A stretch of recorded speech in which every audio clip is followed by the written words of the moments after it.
Does SEO still matter?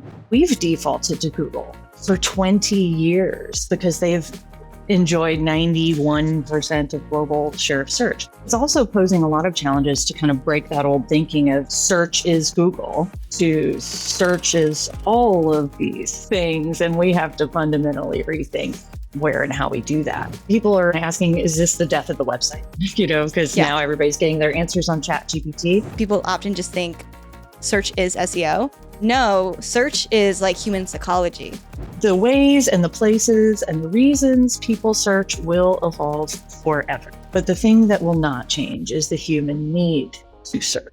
Yeah, like Pinterest, you've got Reddit, you've got Instagram, you've got TikTok, like where people are finding content and searching things. It is an actual change to the human mind, human behavior that is happening right now. Marketers got better, the algorithm got better, and users got better. Strategy is not just choosing what you will do, it's choosing what you won't do. Is there one or two fundamental customer behaviors, expectations, or just truths in how people search that you are still betting on that you think was true before and will be true after this? That there is a human who is searching. Unfortunately, a ton of people just investing in a bunch of AI slop and garbage that they're pumping out in mass onto the internet, but it's starting to backfire. What the heck does that mean for me as a brand and for my customer?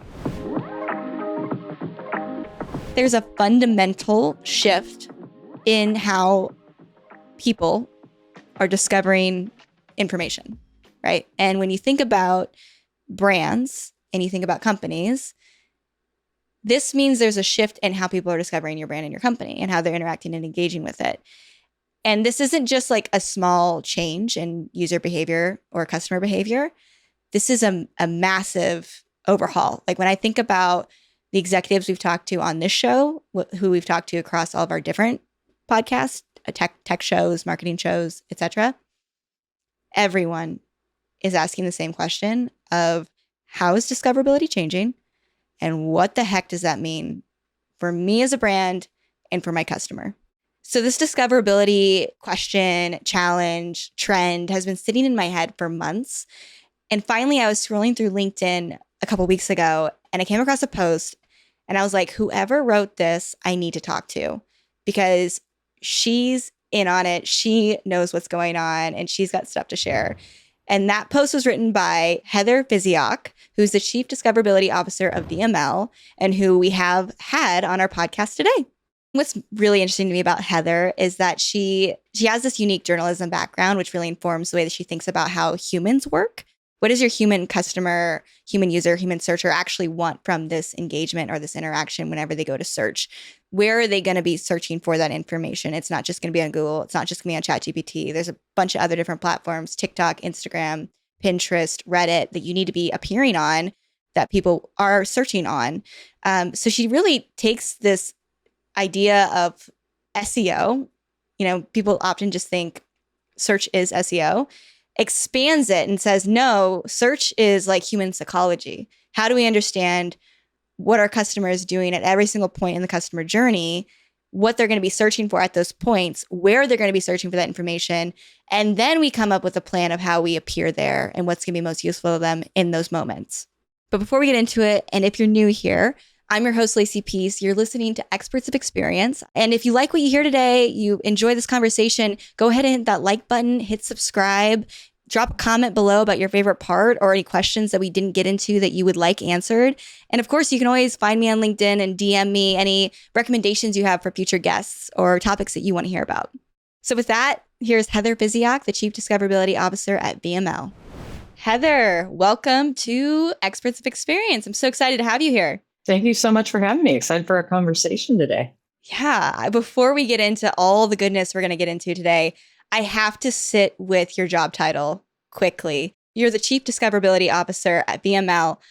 What does that mean? I originally started as the head of the SEO department here.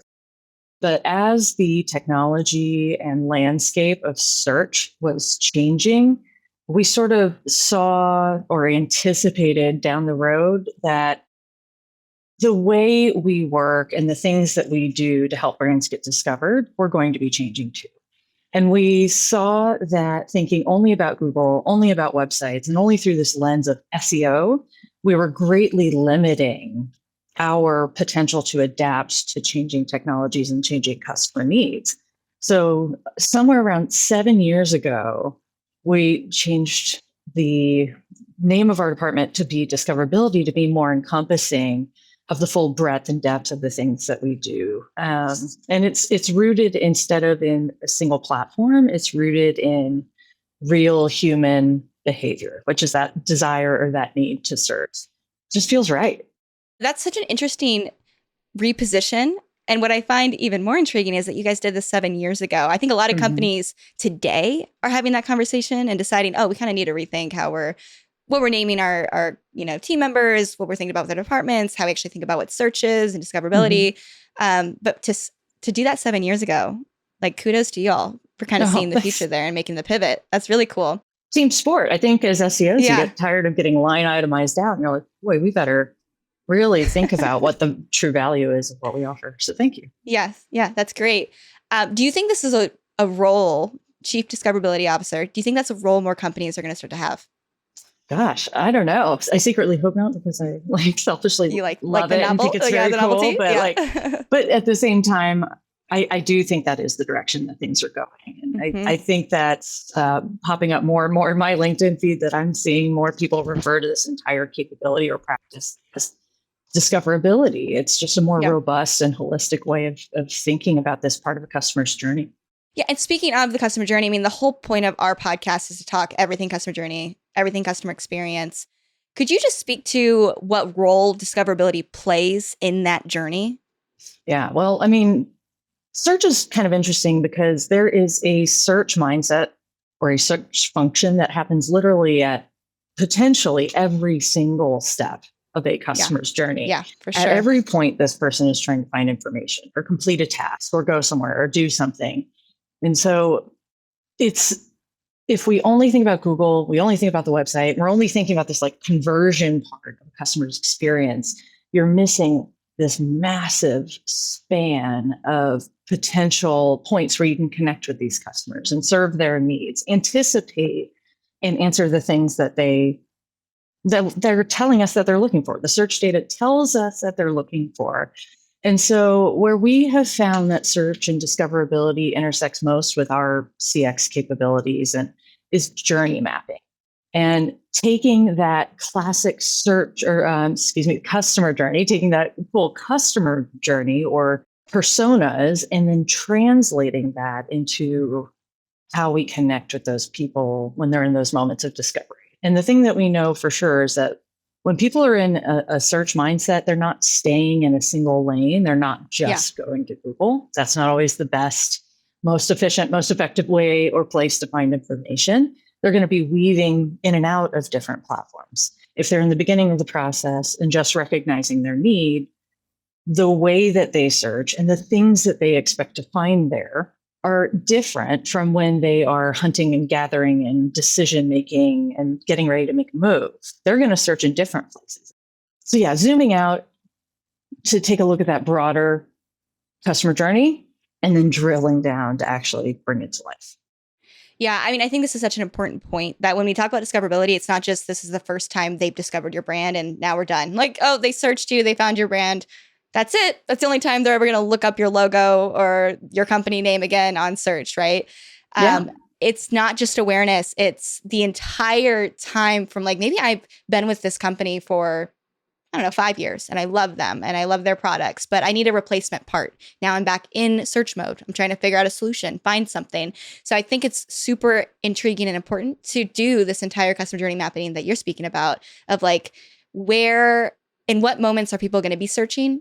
And not just in those moments, what are they searching for, but where will they be looking for the answers? Because it's not just Google anymore. Right. Yeah. Exactly. Yeah. So as we look into the future a little bit, I mean, we're going to dive deep into a lot of things, discoverability, search, Google, is SEO dead? All those conversations. But I want to start by just asking you a simple question that I think might be one that's very relevant to marketing and CX leaders right now. What are the most just urgent gaps in marketing and CX right now? Gosh, besides everything, it feels like everything is on fire. It's literally everything. I mean, and that's why I'm asking this, right? It's because like when I look on LinkedIn, I'm like, there are so many different things that we could just like, it's that, it's this, it's that, it's this. But like really, if I am a marketing leader, CX leader, sales leader, even like, and I'm thinking about this, what are the gaps I should just really be honing in on and focusing in on? It is a huge question. Obviously, it's going to depend by every brand, but I think you're right. Like we're getting hammered with it should be this, it should be that, it should be this. Yeah. It's kind of a yes and right now because I'm thinking about it from the perspective of a search person who cares very much about how we show up in all different searchable platforms and AI search results. And so the thing I'm thinking about is how we, for lack of a better term, connect the pipes across all these different marketing channels. So if we're under the assumption that we have done the research and the intelligence and strategy to determine which channels our audiences are on and are relevant to what we are trying to accomplish as a brand, then what remains to improve that connected customer experience is not doing more stuff in individual channels. I don't need more LinkedIn. I don't need more video. I mean, even though that may be true, but in order to really succeed in this new and emerging text landscape, it's about how those things string together so that no matter at what point that customer discovers you and enters that site, no matter from where, they are having a consistent experience that moves them through the process where you need them to go. You're serving their needs. You knew they were coming. You anticipated it. It feels like a great experience the whole way through. So it's not necessarily some major dramatic new thing that we have to do. We have to, I don't know, maybe this sounds crazy. We have to stop like piling more things on that we're going to do poorly and instead do the hard work of finding those wins at those intersections between the different disciplines and channels and across that entire connected customer journey. And I think too, it's not just about like what you feel comfortable with. Like it might feel comfortable to do more LinkedIn posts because you understand that and can do that and execute on that. But what might be uncomfortable is actually stepping back and saying like, oh, truthfully, my customers aren't searching this on LinkedIn. They're looking it up on Reddit. So like I need to be there. I need to be present there. But I'm uncomfortable with that because I've never actually decided to be on Reddit before. Or I don't know how to play that game. So I think there's a lot of like stepping into some discomfort and trying out new things and taking a little bit of risks that especially established brands may not be ready for. You know, and I think that's interesting because I actually see it from our perspective as practitioners too, is we're so comfortable in Google and we are so comfortable with the classic ways of measuring success in search and we've defaulted to Google for 20 years because they've enjoyed 91% of global share of search. So it's also posing a lot of challenges to kind of break that old thinking of search is Google to search is all of these things. And we have to fundamentally rethink where and how we do that. We have to accept that like it's not always going to be measured by conversions or eyeballs or traffic. Like measures of customer experience success. I think we're going to be looking to your kind of expertise actually in the imminent future to better understand how we can measure the full scope and scale of search impact. So for those who are listening, we just pulled up on screen an actual graphic of what Heather just described of how Google has just dominated search for so long. So definitely pop over to YouTube or check it out on the Spotify video if you're listening in and you can see this graphic. We'll also drop the link to the slides in the show notes so you can check them out yourself. But Heather, I want you to guide us a little bit through the journey through time on search and discoverability. So Rose, if you could go back 2 slides, I want this compare contrast for sure. Yeah. So tell me a little bit about what did it look like in the early internet era of search? And then we can talk about what it looks like now. Yeah. So I got my start almost 20 years ago working in search. Young whippersnapper coming off the heels of a career start in journalism. And then I was moving into online journalism. So it started in search. And so this is what it kind of look like and what we've talked about since then, right? So a user needs to get a piece of information, complete a task, go somewhere, do something, make a decision, whatever it is. So back then they would go to their desktop computer and they would go to a search engine like Yahoo or Ask Jeeves and then eventually Google, and they would type in their little query in Netscape Navigator and they would get back to some links, right? Back when I first got started, we talked about it as this super linear journey as someone goes in an orderly fashion through one gate and then another to get information. They go to their desktop device, they go to a standard search engine, they get back 10 blue links. But when you fast forward about a decade and 10 years pass from now, on the next slide, it'll show you how complicated that got, right? There's still that truth that the human being needs to get a piece of information or complete a task. But now, instead of only happening on their desktop device, it's happening on their mobile devices, in their cars, voice search, Internet of Things. And they're not just going to standard search engines like Google, they're going to commerce engines like Amazon, video engines like YouTube, social engines. Facebook was the big one at the time. And they weren't just getting back 10 blue links, they were getting back this huge swath of multimedia, right? It was links, videos, images, maps, products, sometimes interactive features to do some shopping. It just became way more complex and fragmented. Yep. So it created a lot of opportunity for us as marketers to take advantage of more real estate and features in Google and that traditional search space. You want to skip forward one to see how that pans out? It seems to be the first one. There we go. Yeah, there we go. Yep. I just get overwhelmed looking at this. I'm like, whoa, where are we going? This is wild. Yeah. And what I like about this too is, this is so realistic. This is true. If I followed any one of these, choose your own adventure style, if I do this, if I do that, this is exactly how I search or how I did search. And now things chaos. Are a little bit different, right? It's oh, I need this, oh, I need that. And so you're trying to kind of map how someone's brain is working. There's almost like a psychology game, trying to figure out what are people thinking? What are they searching? Why would they use this phrase instead of that phrase? What does that mean? So why would I present this information, right? It gets very, very complicated as we move forward in time.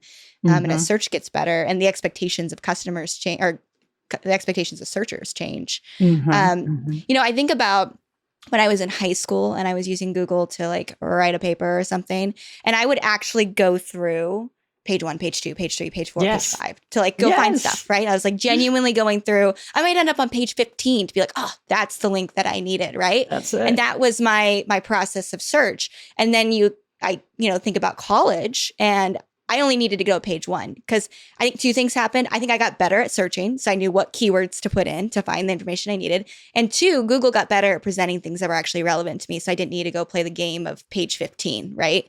But then if you flip that and you think about it from the marketer's perspective versus the user's perspective, that means making content that's way more relevant to what people are actually looking up. Yeah, now I fast forward. Yes. We provided more value. Yeah. Yes. Marketers got better. The algorithm got better and users got better. I think we just got used to it, right? So there's 3 things at play. And now I go Google something and I'm not even scrolling down page 1. I'm looking at the AI overview, right? So in just 10 years, Heather, the 2. experience I have, 2 years even. Yeah. The experience I've had on Google has changed dramatically. And that doesn't even account for all the other search tools, that I use. Thank you for walking us through the sort of what it looked like, what it looks like now. Well, that was even 2 years ago. Yeah, right. So it's not even what it looks like now. Well, all those lines, right? All those lines on that graph. It looks like, or when you're doing that big paper you had to do, you would do the search. You would write something down or copy and paste some information or try to cram it in your brain. And then you would go back in the search and you would find some more things and you would back out, do it again, in, out, in, out. Well, now we're entering this era where we can ask multiple things at once.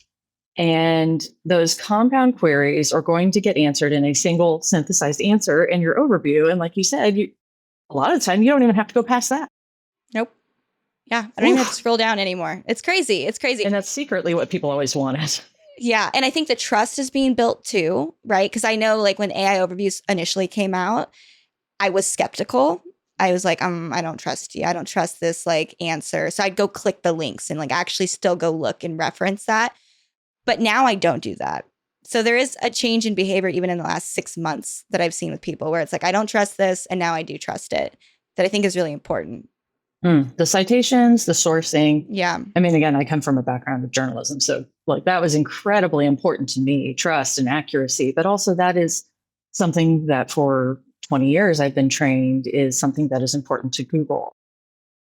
that trust factor and having the higher quality search results, delivering better information in a better way that better satisfies people is what kept them coming back to Google and what allowed them to have that giant blue 91% of global market share. It was a superior experience. And so now AI is taking what I think Google was always aiming toward, being that answer engine, and has just closed the gap between wanting to do it and we're doing it, guys. We're doing it live. The competition is what made that happen. And I know we've talked a lot about Google here, but you also mentioned all these other platforms. You got like Pinterest, you've got Reddit, you've got Instagram, you got TikTok, like where people are finding content and searching things and like learning and new information is definitely changing, growing, expanding. So it's not just Google anymore. And we haven't even said the keyword here, the clickbait word here, Heather, of ChatGPT, right? Or Claude or Perplexity, right? We haven't even touched those LLMs. How is search changing now that people have access to those kinds of tools? Yeah, I think that's the really, really exciting stuff. And we're seeing Google, of course, keep pace with it to try to stay competitive. But I mean, we're seeing three big changes that I would argue are stemming from this AI search sort of revolution. The first is obviously the way the search results look. You talked about how they improved what they delivered. The algorithms got better, better information was showing up. That just took a big leap forward. There's just a different shape of the search results and different real estate and opportunities we can take advantage of now, but that are also threats. As we talked about, AI overviews are driving us down to the zero-click world. Now, part two is how those results are getting synthesized. We talked about that back and forth of having to do a query yourself and then try to remember that yourself. And now it's just taking a huge amount of that lift out between interest and action. It just synthesizes so much so quickly. And then the last part is that human behavior. And I don't think we're talking about it enough. It is an actual change to the human mind, human behavior that is happening right now. Just like in the early days of when we got mobile phones and we would look for hamburgers near me on our way home from work. Yeah. And originally we would put in hamburgers, Kansas City, Missouri. Then we learned we could go near me because the phone knew where we were. Then we learned we didn't even have to say near me. It just assumed because I was on my phone and I was asking for hamburgers at 5 p.m. that I might want some. And it pulled local result. And we learned that and we changed and we adapted, just like you learned to search better. And as the algorithms learn to return better information. And so that behavior now is changing in how we ask these longer, more complex queries, but also what we as searchers and customers expect when we do. That standard is rising. We need more, better information out there. We need those pipes connected in order for them to be good sources and citations that can be trusted in those synthesized AI search answers.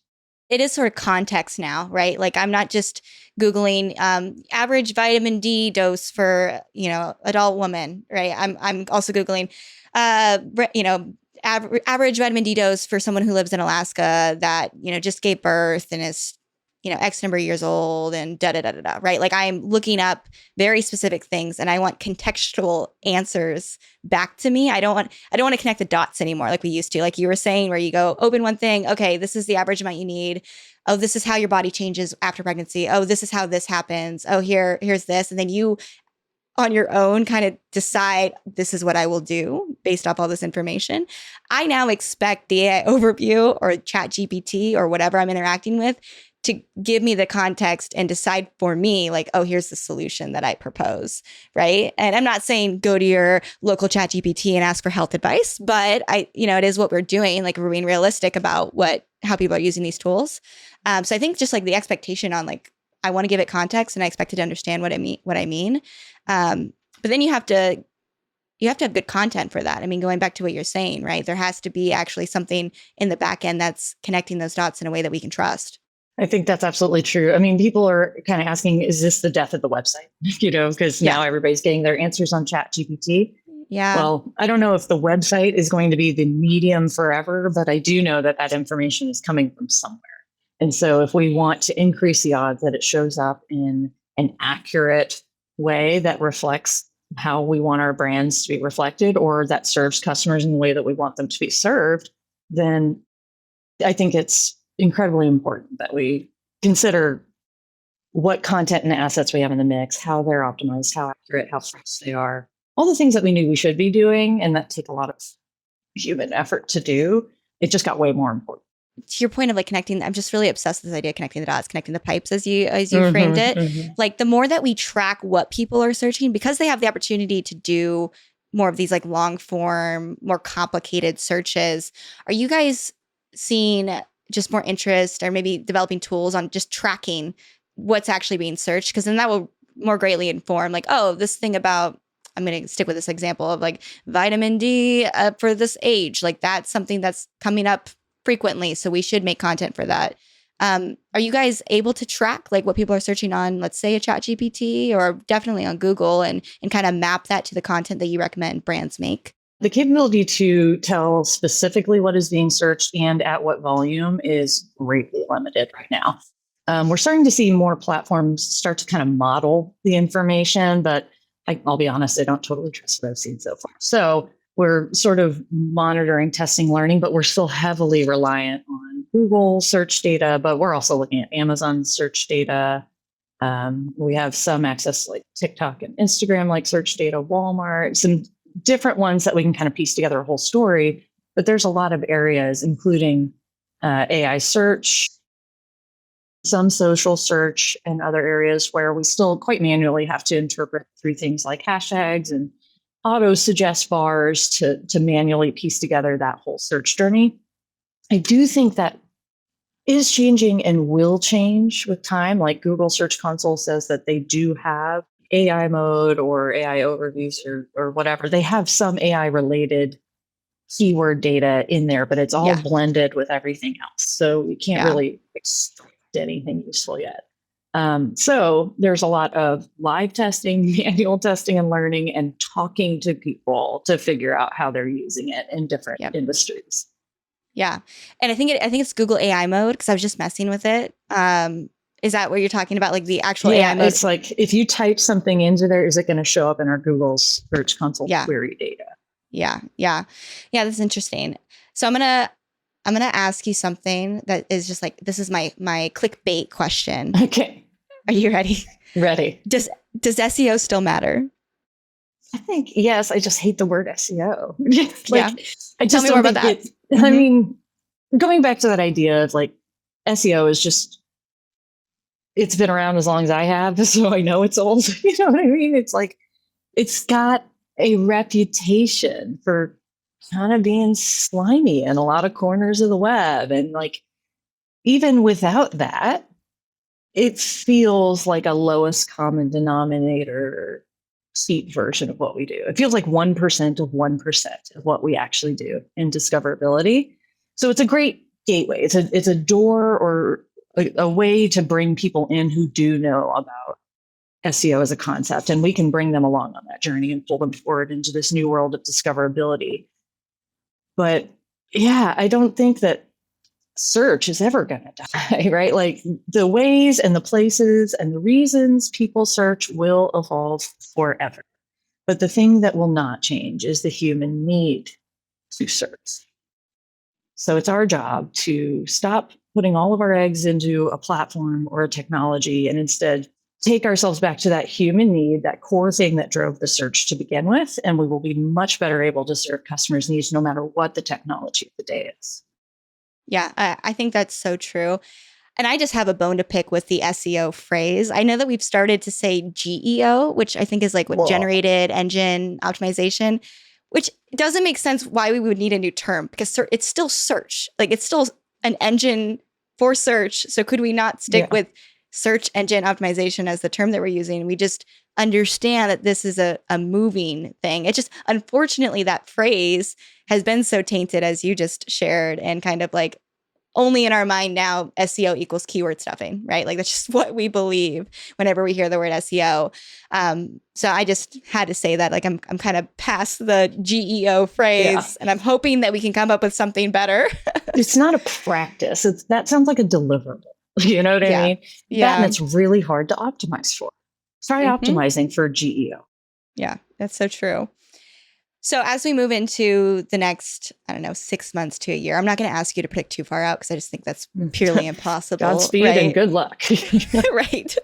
But I do wonder about like what platforms matter most right now. And this might be different. I'm sure you're going to have different answers for different industries, like B2B, B2C. There might be just different things to be looking at. But in general, when you're talking to someone and they're like, hey, where do I need to double down? What advice are you giving them? Yeah, absolutely. And this is a conversation I'm having easily 5 or 6 times a week right now. Clearly, the word is out that AI search is a thing. And more clients are asking, what do we do? How do we adapt? How do we evolve and get ahead of this? And should we be pivoting our entire SEO program to this, or taking money from this and dumping it all into that? And our advice is generally, yes, we should be investing in this and we should be proactive in testing and learning, but don't just drop everything and go over there. Be really intentional. Carve out a piece of your budget, say 5, 10, 15% of your search budget dedicated to testing and learning and optimizing for these LLMs and AI search engines, AI search platforms, right? Test and learn, test and learn, test and learn. Like that is all we can do right now, which is reminiscent of when I first got started and we were all trying to reverse engineer Google and understand how they rank things number one, right? Yep. The next thing that I'm advising people to double down on is authority and trust. And I really look to a lot of my CX experts and everybody that's working in different disciplines where we can connect with customers to communicate signals of trust, credibility, authority, reality, humanity, credentials, anything that these AI search engines can trust and source and cite to yield real, accurate, helpful answers. I think the next big competitive front of this AI search war is which of those will deliver the best, most trustworthy results. They are going to be biasing toward those signals for their own reputations, for their own ability to survive. And so we need to start working in that way. Unfortunately, what we see instead is a ton of people just investing in a bunch of AI slop and garbage that they're pumping out in mass onto the internet, but it's starting to backfire. We're seeing evidence that it's starting to backfire on those people. I would rather my brands invest in less, but better and realer any day of the week. And the last thing that I am sort of putting some chips on is like structured data. I think the ability to retrieve information and synthesize it into answers and complex solutions, it's going to require tagging and organizing information out on the web and tying strings to things like never before. It's just going to require way more parsing through a lot more information to achieve results. And so I think structured data will become more important. It hasn't really shown that it's like a bombshell today, but I think it makes absolute sense that is a direction this will go, especially knowing what we've seen in Google in the past 20 years and why they did what they did. I think it's just the way to prepare, right? I mean, it's like if you want the content that you're creating right now to be relevant in a year or 2 years, be accessible to these new technologies as they continue to evolve, cleaning up how it's being delivered, how it's connected, how it can be read is table stakes. You absolutely need to be doing that now. Yeah. Yep. Yeah.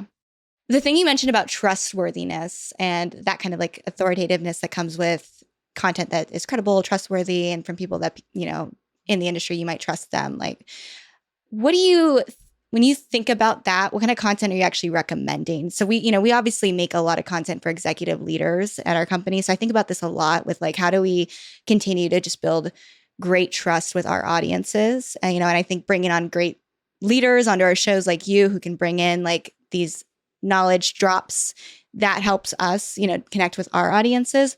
But I'm wondering for like bigger brands, what recommendations you're giving them of like how you actually build this sort of trust and authority. Because I don't think it's just like, oh, here's a new blog post and, it's SEO optimized. Like, I just don't think that's the future.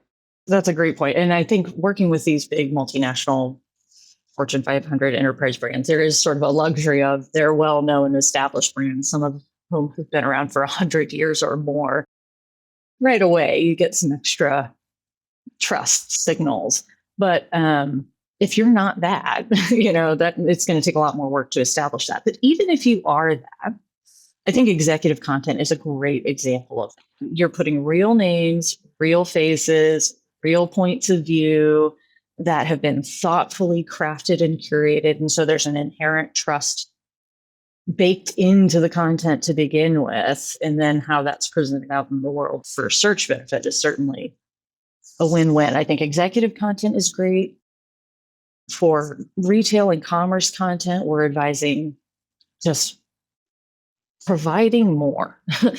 Fill out the maximum fields. Use all the available product tags that you can. Provide the information, because as you talked about with your highly personalized queries, people get asked for any combination based on any context. So we need to be able to field almost any kind of context.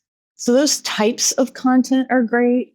I think we come back to the connecting the pipes as well on content. I think the content world is hyper fragmented and kind of ripe for disruption in general. The entire content supply chain it's chaotic. It's chaotic. So honestly, connecting the different kinds of content you are creating, maybe you're creating owned website content for a brand and you're doing e-commerce content for a brand, or you're doing a ton of social and video content and website content. Syncing those things up so they connect and validate and play off of one another will feed into more ownership of those synthesized answers and just capturing more of those citations and sources. And I do feel like that's actually really hard to do. Like that, what you're describing, where you're connecting the dots between what's happening on social with over there, like all these things, especially in larger brands, are owned by different people in different departments. Yeah. So getting people out of their silos to have those conversations of, what are you doing on LinkedIn? What are you doing on TikTok? What are you doing on, on your website? What podcast did our CEO appear on this past month, right? Like, how can we connect the dots on all of these things? That's actually very, very difficult. Do you have any advice for teams on how to do that? Yeah. So I actually did a whole study. Gosh, it would have been 8 years now. I bet if I did it now, it'd be even more chaotic. But if you ask 100 people what content is, and I did as part of that exercise, you will get 100 different answers. Now, I bet it's 1,000. And everybody thinks they own content and no one has the same definition of it. What is probably true is that everybody is a part of a larger content supply chain that, just like our search journey, anybody can enter at any part of this content supply chain. But this content supply chain is required to produce a true omni-channel, holistic, end-to-end content system or content pool, right? It is incredibly hard. And competitive advantage is doing the things that your competitors can't, won't, or don't do. So that to me feels like the thing that's worth investing in, but it does require a lot of listening and learning and figuring out what other people's definitions of content or their role in that content supply chain is, or the value that their piece of it provides to the client. So you know which pieces of it to tap into for which needs. But you first need to kind of zoom out and look at all the different moving pieces of content and figure out who's out there, what do we have, what do we need, what do we agree on, what do we not agree on? Okay. Yeah. Which might actually be the hardest first step of all of this, is to say, hey, pause everything we're doing. Let's actually take the time to step back and look. Pause. Yeah, well, maybe not pause, but right? at least like it's so much. Start. It's so easy to be like, let me just keep doing more, right? Like, let's just keep piling on more initiatives. So maybe keep the initiatives you're doing, keep them going, but like, let's also step back and take a look. So how do we do these things simultaneously? And how do we keep double checking that, right? How do we keep having opportunities to check in with each other, with leadership? Because we are so far from a set it and forget it marketing or content strategy. Like that is not a luxury we have. No, that does not happen. But it takes me back to like newsroom thinking, where you have like, as editor in chief, who kind of knows how all of the pieces fit together, who knows how all of the different sections play, how all the different content plays together, who can make those editorial decisions. And somebody has to have that master view in order to be able to tweak the process. And you may not have all of it once, but start somewhere and then build on that scaffolding of what you know, and you'll be able to shape a better content system. Whenever you're working with clients or when you're just like looking at this, what you've called the content supply chain, and you're trying to identify where there are gaps in where you're maybe showing up, or you're trying to understand like what's actually happening here. Do our customers actually like this thing that we did? Like what metrics are you actually looking at? Because I know that we can get bogged down with like the 50 slide deck of all the different metrics that we could be looking at. But what are you saying, you know what, these are the maybe 3 or 5, and I'm not saying all the other ones don't matter, but like what are the metrics that you guys are actually looking at to say like, oh, this is doing well, or hey, there's a gap here that we get to fill? Yeah. And that's changing in real time too. We're actually fundamentally rethinking how to measure search. But I think traditionally search folks have measured their impact or value in the supply chain around eyeballs, clicks, conversions, right? That was the entire economy of the web for the last 20 years. And so that is how we measured success. I work in a creative agency where we're doing every different kind of content from every different angle at every part of the supply chain.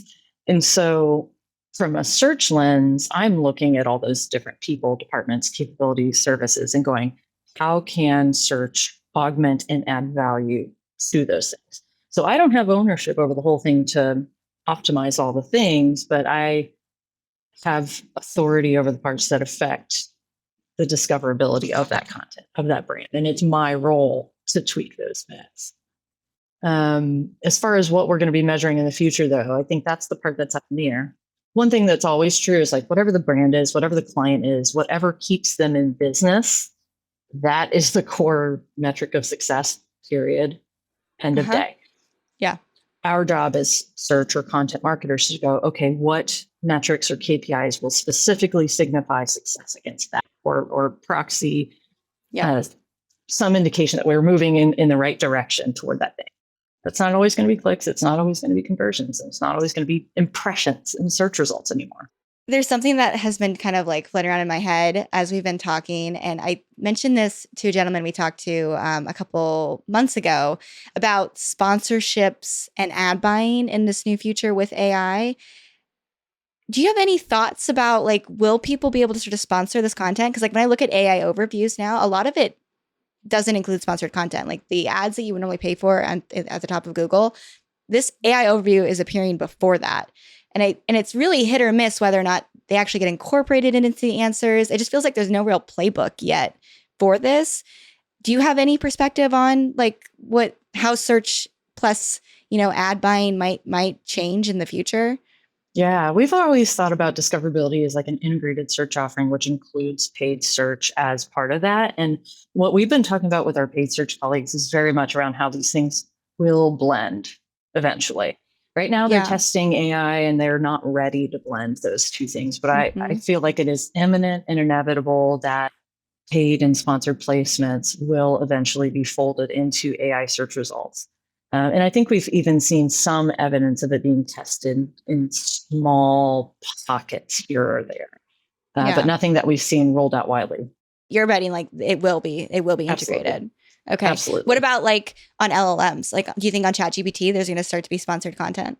Oof, that's a tough one. I don't know. Yeah. I think it's plausible. Mm-hmm. I think it is absolutely plausible, but they don't have a search ad network pre-built, ready to plug into new technologies that I know of. And they've got other better mechanisms for earning right now. I just don't know that would be their number one priority. Totally hypothetical speculation here. No, I know. I'm just curious. Like, I don't like right now it doesn't make sense to me because they've got other models to support, how they make money. But it does seem like it could be a possibility, whether it's the platforms that exist right now that we talk about, like ChatGPT, Claude, et cetera, or it's platforms that are built in the future that have paid sponsorships built into them. I don't know. I feel like it's definitely nothing I can predict at this point. I feel like there's never been a space created where we did not figure out how to monetize. I was just going to say, like, I don't think there's much of a space where we haven't figured out where to put ads. I mean, Yeah. I was driving through like the middle of Canada and there was nothing for miles. And then there was a billboard. And I'm like, we figured out how to put ads in some of the craziest places. All That's for sure. Yep, I agree. Heather, we talked a lot about different challenges that brands are going to be facing in the next several months.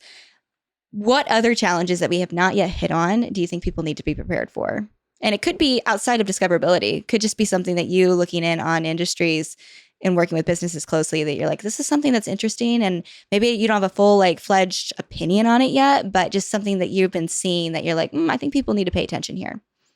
I mean, obviously AI is the thing and AI search is the hotness right now, but we are also starting to turn our attention toward agentic AI and how agents may be able to interact with one another and what that means for hyper-personalized discoverability.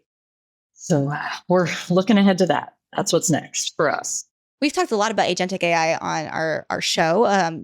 We talk a lot from the business perspective, like how businesses are using it to augment their systems and their tools.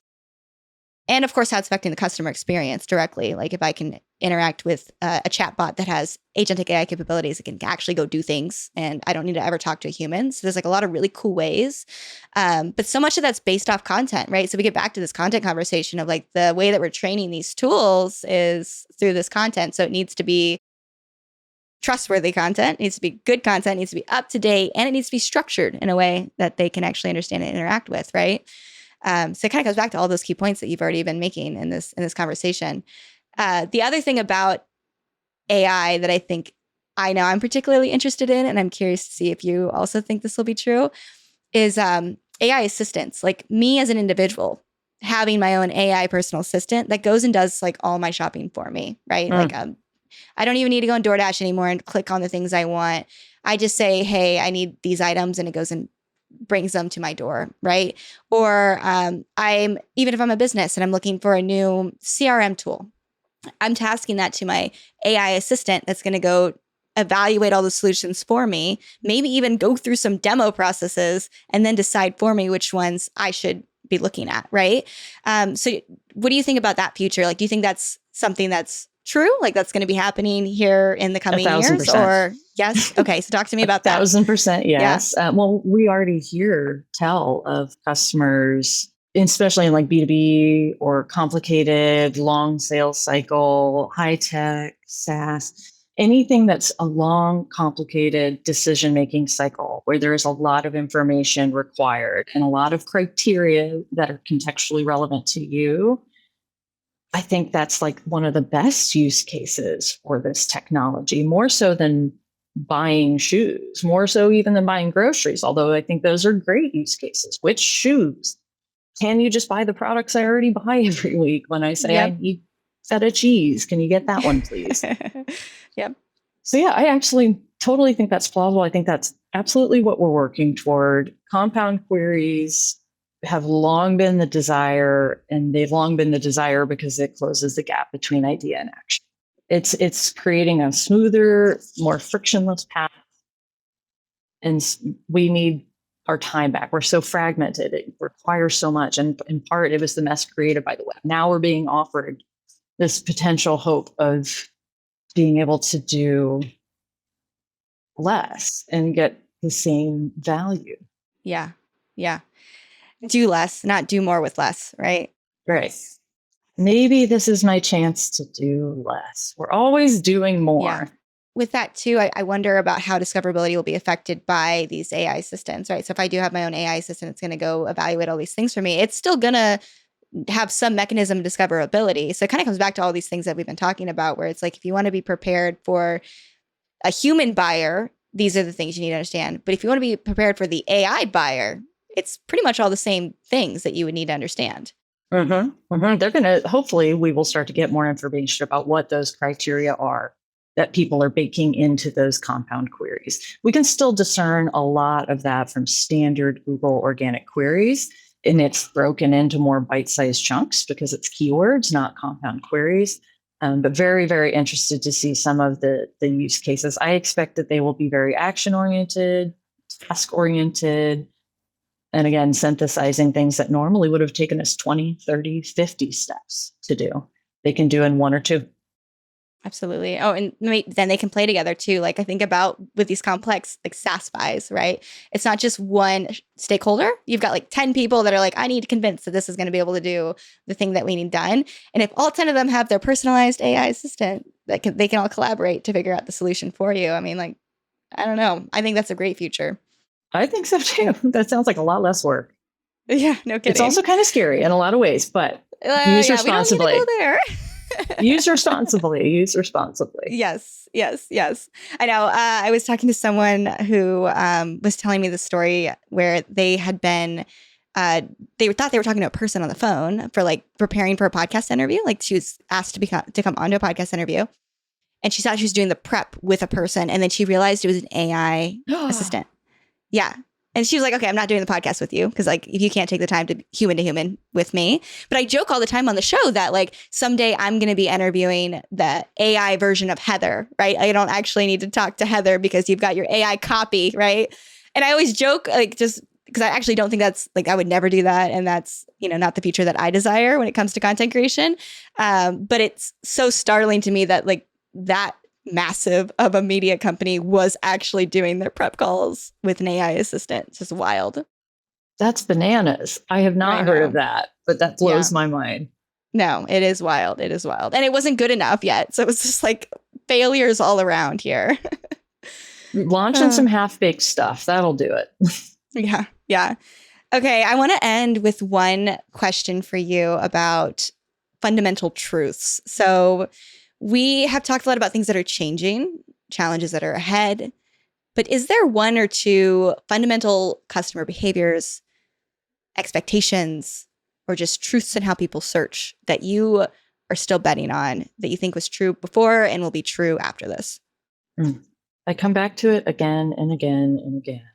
And I have throughout my career. When change is scary, when things are changing at such a rate that it feels like you're going to drown. I just keep coming back to the idea that there is a human who is searching.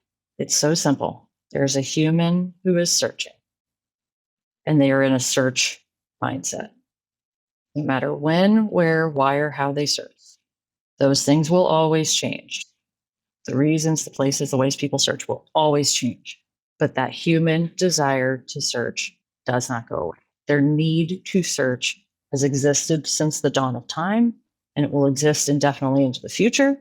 And this digital realm is here to stay. People will search there. Somebody has to help them find those things. And that's what I think we do. Awesome. Well, Heather, this has been so amazing. Thank you for taking the time to go through all of this with us. And I think I'll have like probably 100 more questions for you in the near future. So I'll hit you up probably in a year, maybe 6 months and be like, hey, Heather, we need you back. Things are changing. Come back on and explain it to us. But yeah, this has been fantastic. And Heather, where can people find you, follow you, stay in touch with you if they're, interested and want to learn more about discoverability? Yeah, I am at Heather Physioc on all the things. You'll probably find me most on LinkedIn and Blue Sky. Awesome. All right. Well, thanks, Heather. Thank you so much. Really appreciate it.